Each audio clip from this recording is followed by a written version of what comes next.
and Dragons ride! Hello again, and welcome to the latest commentary from lovely people, Fainey Keenan, David Newman, James Eatock, and myself. We're here to make sure that the next 25 minutes go like 150 seconds. That's not going to happen. So here we are on the intro once again with the cast of Dungeons & Dragons, Tiamat. Establishing our cast of characters. I always thought it was a bit of an insult to poor old Sheila being called the Thief, which... For years I didn't realise that was what she was called, actually. That's not actually particularly clear on this intro. She's just got a nice coat. That's right. Well, she only thieved something once, didn't she? She could disappear a lot. It wasn't really useful in battle. But, I actually thought she was called the Feet, perhaps. Like Jesse Ventura's The Body. Dungeons and Dragons! And the episode we're going to look at now is the Dungeon at the Heart of Dawn. One of my favourites. The Independence Day, the Pitch Black, the mega horror movie of Dungeons and Dragons Possibly episodes. one of the darkest. And I might say that, bear in mind that in America they usually have an ad break just before the title card, so when kids would have turned on, they would have seen this for about 10 seconds and probably thought, Mummy, telly's not working, you know. Yeah, I don't imagine it cost them a great deal to you're cutting animate costs, the beginning of this episode. So you weren't making a joke when you said it was the darkest episode. There's a fun there. So what can you tell me about this one, children? We have a dynamic duo to start with, who constantly snipe each other. I like the fact they're actually working together on this thing, and that, and as Eric runs away, Bobby's sort of like casually just strolling away from this. As it trucks out, you've got this massive tower just slowly falling into the ground. Could have actually fell towards them. That would have been a different story. Oh, Hank and Sheila moment in the background there. There you go, just hugging. Bit of action. So I like how Bobby's just using his club as like a shield. They are just slowly sauntering, aren't they? Yeah, they don't care. Take Yes, your time. it's happened Bam. at last. They've got rid of uni! The moment you were waiting for. It was no payoff there. I think he's eating a potato there. I'm guessing, but. It is. I was waiting for a scene when Uni scoffs out like a greedy little unicorn that it would burn the... Spontaneously combust. How about it, Hank? You're the leader. Leader. Now, this is a bit of a character moment here for Hank. Obviously, declining the role of leader for once, and Eric taking full advantage. Stop! Now move away from there, Cavalier. And true to form, he just totally messes it up and does completely the wrong thing. Yes, for Eric. This has absolutely nothing to do with anything, but I've always thought that Eric's chainmail looks like fish scales.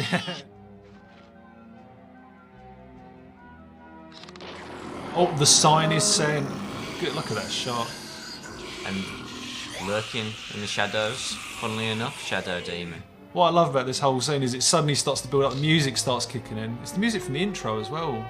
Oh, at least the second season intro. A very evil-looking dungeon master there when he turned to look at This is Eric. sorry, I love this scene. I'm getting the old hairs on the back of the neck are standing up as the shadow is cast and the good animation begins. This, for me personally, stuff like this costs quite a bit to do because you've got to, animate the wind, animate the hair, and there was a lot of hair in the 80s, so there's a lot of animation going on there. Big hair, big hair. Hank and Bobby in particular having their sort of proto mullets. I'm afraid it's too late, Master. The pupils of Dungeon. I like this idea of both sides also being equally frightened by the fact that this box has been opened. That's right. It's pretty foreboding. Venger, we've established previously, he fears Tiamat, and I believe it said that he's the only being that Venger fears, but we're going to find a guy who's even scarier. I'm sure even Tiamat is scared of... the Master. Or whatever it's the called. Force of Evil. The Force of Evil. And in fact, he does take the shape of a force rather than any sort of particular character. Hurry! Quickly, barbarian! Cover it! The rest of you, follow me!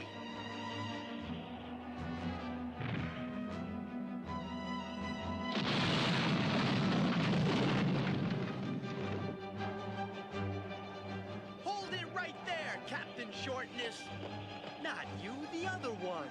This stupid safari's not taking another step. It may have been worth them perhaps not doing a face for the Force of Evil. Totally unimaginable. That's right, because They apparently allude to the fact that he's an unnamed sort of force that.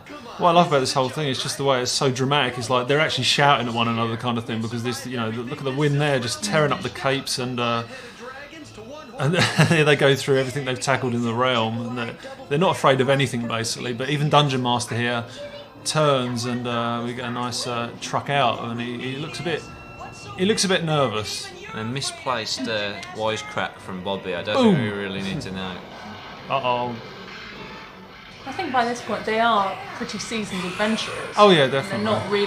They don't realise the full implications of this until this point. This point, when you see when trees burn when they're not even touched, that's not a good sign. And I think this kind of rocky structure was used in the season 2 opening when they're fighting on the landscape kind of thing.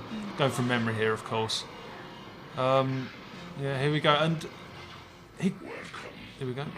Master, he calls him. They're in the classic thing amongst the Dungeons and Dragons community, the Michael Reeves Requiem script, the final episode. It mentions that Venger left Dungeon Master to sign up, as it were, with a new evil master. And I believe this is the guy this is the man, this is the big boss, as it were, who gave Venger his pay. I've not failed, you failed. I particularly like how the shot trucked out, and then as we knew something bad was going to happen to Venger, it went straight back to And look, apparently, Venger's no more. He's gone. But we know that's not the case. Well, if it Poor did, Presto, still trying his best. Yeah. The world's about to end. He's pulling loudspeakers out of his hands. Foghorn there. And a Hoover attachment as well. To survival in the Amazon? I think my stupid hat needs a tune-up. Hey, first smart thing you said all week. Dungeon Master, is that? Yes. Oh, here we go. I love the way this is an entrance. This is how you make an entrance. Boom, you topple a mountain, Eric. Gotta be kidding. You gotta be kidding. Dungeon Master? Who is it? Or what? I'm just looking at how they're constantly using the cloud backgrounds and everything's travelling past. Complicated. It may have been doing as did on an earlier series called Black Star in the intro. They used film stock film footage, yeah. and manipulated it. It would have added a strange atmosphere to this episode. I think they did a good job, though. What I like about it is Dungeon Master, I'm sure, says the line about, Hey, Dungeon Master. here it comes, Thank you. Yes. Transporting us all such a distance. all such a distance, and yet the thing's right next to him in about the space of 2 seconds, indicating that this thing's not a pushover, that. And Eric falls, as always. And lands. He was also doing his Tarzan yell as he I fell. love Donnie Most does the best yells in the series. He just has the most amazing comic timing. That's right, yeah. Things chased us all the way around the realm.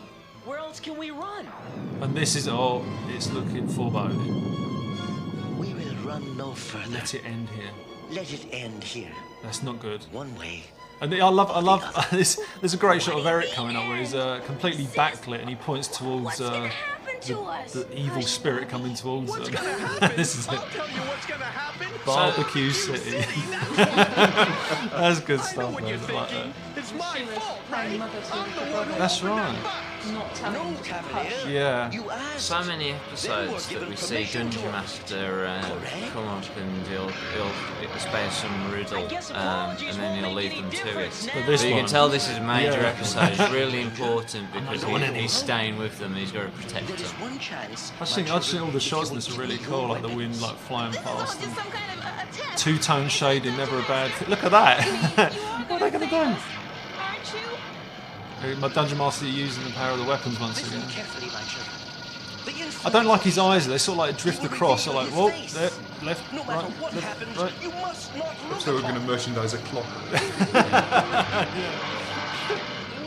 that thing waving? I like this Dungeon Master says you must not look upon its face, indicating that something terrible is going to happen. I'm not sure what if nobody looked at his face. It's obviously Eric who looks, which is, you know, that's It's a bit rubbish. yeah. Don't look, Eric. And I like the fact clear sky above, which is a nice job. And I'm not they're impressed with his face. Yeah, as I alluded to earlier, Yeah. the pig nose, green face, blue lips. Meh. They should have just left him as a mysterious ball of fire. That's right, yeah. This is I love that shot. If you don't get much wider expanse of space than that. That's very expositional. Dungeon Master, look at the sideburns, flying in the air. He's using all his power here. But I just love this. Boom. Are they gone? And that is a great. That's how you end Act 1 on the death of the stars of the show. You kill everybody. You could wipe out the series. It should have just ended and said, "Right, kids, that's the end." But here we come back with Act 2. Whew. Oh, thank Was God it all that- just a dream? Alive?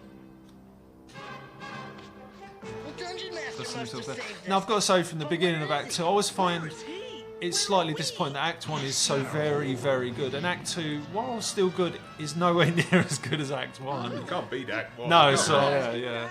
It's sort of like, and now it begins like, less off the children one by one kind of thing. It's like one's here, one's there, and it's a case of getting Dungeon Master's power back. So it becomes a pretty simple piece of writing. I just I could have written it better. I just saw Hank trying to draw back the string on the bow. You would have imagined with it not actually having a string and having some sort of light ray. You would have imagined on the first time that he'd noticed that his finger weren't working. Yeah. Still good at the second try. I actually think Good catch by Eric. Eric's nicely concerned here for Dungeon Master, who he usually berates for being the Riddler.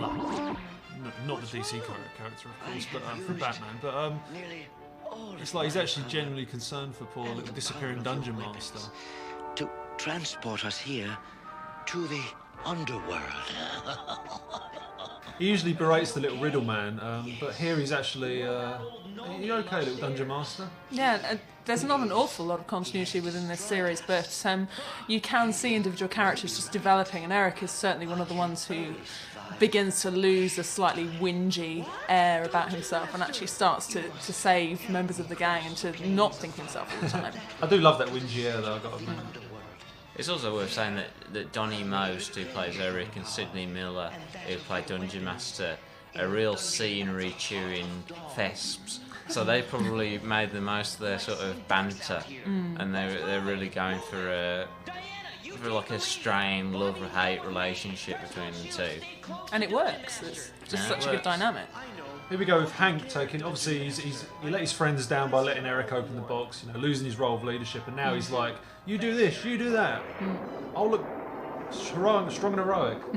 It's like they say, he the does it burden so of well. leadership is the burden hardest to bear. I'll look at sympathy vote there Oh. from Dungeon Master. Poor guy. Powers. Poor little guy. And there's Shadow Demon, like making funny noises again. Avenger, seemingly. Pilot logical now. Yeah. I have no power. He's lost. Get Oh. off me! I was going to say, I love you, Dungeon. Oh, Avenger. Done it again. We will let the fools lead us to the heart of dawn, where I will be the first to drink of its power, and the first to have my revenge. Oh, I was make another note of Venger wanting revenge, which I always think is Yeah, in spite of everything that's happened. the vengeful Venger wants revenge. It says rock slide, precisely a giant boulder rolling towards you. Oh, that's more of a rock slide. Look out! I love the way Presto boink. And look at that. Oh, Are you all right? No, I'm stuck on the ledge. I'm fine and dandy. Presto's losing his grip, although that's not really hard for old Presto. Somebody think of something! There's your answer! You Hank and Bobby are practicing there for the wheelbarrow race at the school sports day. Throw the unicorn down, I'll land on that! Well, none of us will ever Just pull the horn off, I don't want to get that in me. We'll be back.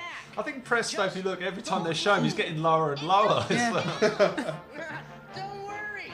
Also, if you Poor notice bloke. here in the old close-ups, is that one thing I always noticed about Presto is his eyes are almost like a yellowy colour. I think they're supposed to be like golden. Weird scene. Who's this? It might just be slightly Avenger, anemic. possibly? I'm going to throw a rock. Bonk.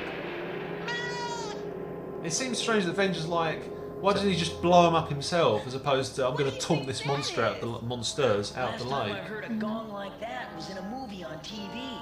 King Kong, remember? Probably the 77 remake with, what's his face? These guys are really strange.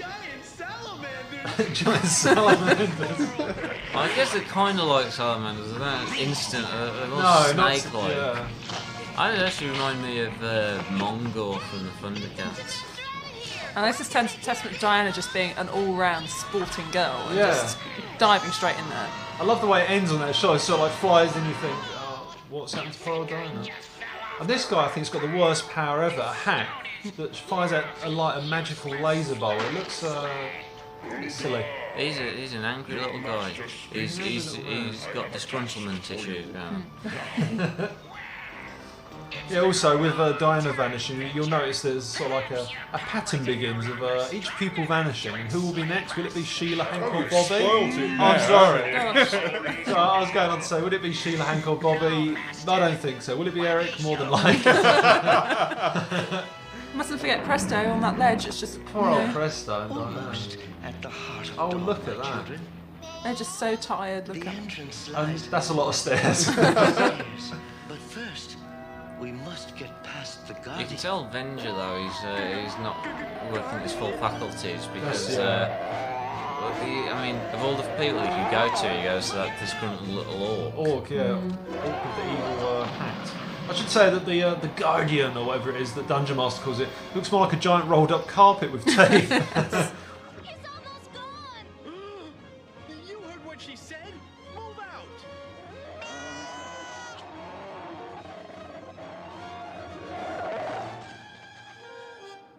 There, my children. The heart of dawn. Stop them!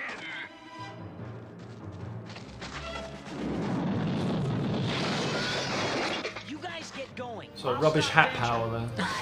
Guy could have had a sword, a hammer, a laser gun even. Okay, that's pushing it a bit, but a hat that fires bolts. I'm just wondering what the other lot are there for. They're just there for moral support. So they've not got Cheer, their, go on lads. they've not got their pointy helmets of what you do. They covered the I like, hat. I like the way Bobby just stands there, sort of like, yeah, You broke my club. go past me, lads. God damn it. And also, you notice that the weapons are actually just completely getting destroyed there.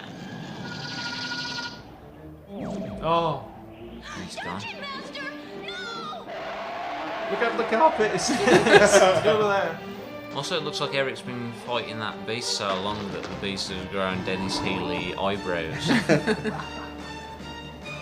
He's not dead. He's back. He's still in the land of the living. It's the final struggle. Oh no, it has It's to the be moment between of these two. It's tension. always between Yeah. these two. Your time, Venger. Nice bit of cliche 80s dialogue. You mean it's your time, man? Yeah. And then goes. I love the way he just sort of like drops in. And like the big monster thingy spirit fire monster with the funny looking face made an appearance in the first act. Quite a good appearance. Here comes Dungeon Master making an equally cool appearance. Look at that. Glowing. The man is supercharged. Like a piece of platinum. I love the way also, this is just another great bit of writing, is that, yeah, everybody's saved. What about Eric? Yeah. I'll leave him, he's such a whiner. Where's the moany guy? He sounds like Donny Most. He sounds like Ralph Mal. Oh, and I like a nice little reference there Wow. to heaven. I guess this Depending is on your what belief, heaven's like. Eric actually goes to. And then you hear Venger. Uh-oh. That's you're in heaven. Eric ain't going there. Aww. And I think the music here, if you listen, it goes quite comical for a standoff. You have won I can barely hear it. We are doomed. It's slightly goofy. Is this a cursed Happy music. whose name whose name cannot be spoken. We have to wonder what the names they were choosing were. I like to think of the monster as John. It's quite simply John the Conqueror, as he goes through various universes, destroying planets and civilizations. Must be something in Latin. We shall face him with Yeah, nobody can say that. mind, including yours, Venger.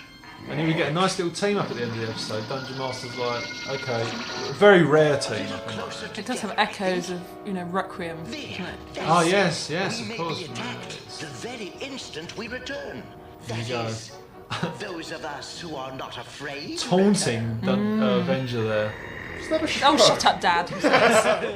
Give it a rest, pal. Prepare yourselves, my children. And this is I always go on about this ending. I like so much is that they go back to the realm above, and it's a nice blue sky and green field. Thank goodness. And the music, nice pleasant music. You think everything is a-okay in the realm. Nothing really happened. It's all forgotten.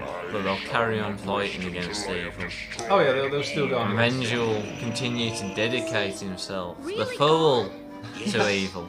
But here we go with, I think, possibly, this might take a while to get to, so I'm going to string this out, but probably one of the best final shots. As the Act 1 was so good, Act 2, mediocre, but with a great final ending where everything's okay, but as it trucks out, you'll see that there's not much left of the realm, merely a...